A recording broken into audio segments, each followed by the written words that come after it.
係咪九巴仔啊？係啊，婆婆你好啊，我係九巴熱線阿 Ken，請問有咩可以幫到你呢？哎呀，我喺部巴士度唔見咗嘢啊！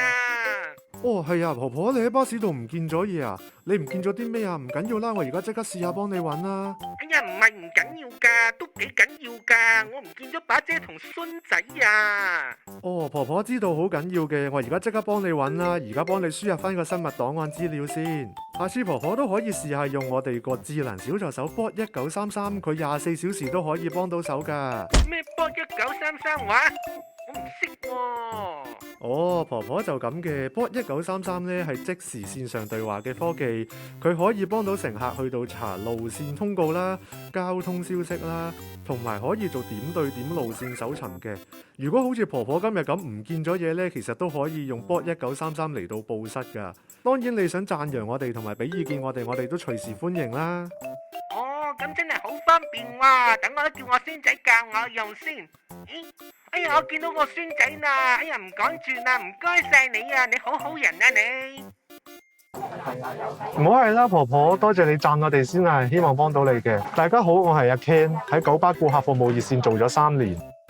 日常最主要嘅工作咧，會係接聽乘客嘅來電啦。咁通常都會係查詢翻路線，咁亦都會處理翻一啲顧客意見啦，同埋介紹翻一啲公司現有嘅推廣俾乘客嘅。即係悶悶地想打上嚟同你吹水又得唔得咧？如果你有巴士服務嘅查詢，你打上嚟係隨時歡迎嘅。印象好深刻嘅，曾經試過咧，有乘客打嚟問，由太子嗰度去翻觀塘聯合醫院，公司有部1號 A 嘅巴士，就可以由秀雅道遊樂場嗰度落車咧，就行翻上去聯合醫院嗰度嘅。但係咧中間咧就要行一條斜路，乘客之後提出翻咧，其實佢要同翻一個成日要去覆診嘅屋企人，咁就要用輪椅嘅。咁嗰條斜路其實對於輪椅乘客嚟到講就會比較吃力嘅。咁之後都即刻用翻公司嘅系統啦，配合埋啲網上嘅地圖實景圖咧，其實都揾翻可以喺九龍城嗰度轉翻公司嘅11X 啊，又或者13D 路線咧，去到聯合醫院嗰個車站。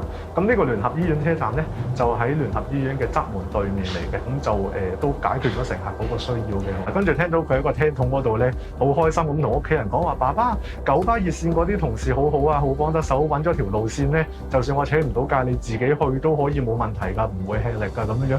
咁其實聽到個乘客喺個聽筒嗰度咁樣講咧，自己都好有滿足感嘅。咁其實大家都係人有情緒，相信大家都會明白啦。咁就唔係每一個乘客都會用咁友善嘅態度嚟到表達。我從翻佢嘅角度出發咧，咁其實佢有情緒上嚟都係為咗件事嘅啫。如果有翻同理心去到舒緩翻乘客嗰個情緒啊，咁其實乘客都一定會知道我哋已經盡力協助緊佢啦，提供緊最好嘅服務。咁其實都會得到乘客嘅認同嘅。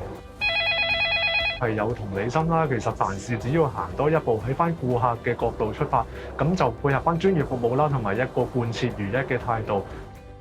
相信咧，乘客必定會感受到你係盡力緊協助緊佢，同埋提供緊最好嘅服務，會得到乘客嘅認同嘅。如果你都覺得自己咧具備咗以上嘅元素咧，歡迎你隨時加入我哋九巴顧客熱線呢個團隊嘅。哇！等我都問下我孫仔有冇興趣先。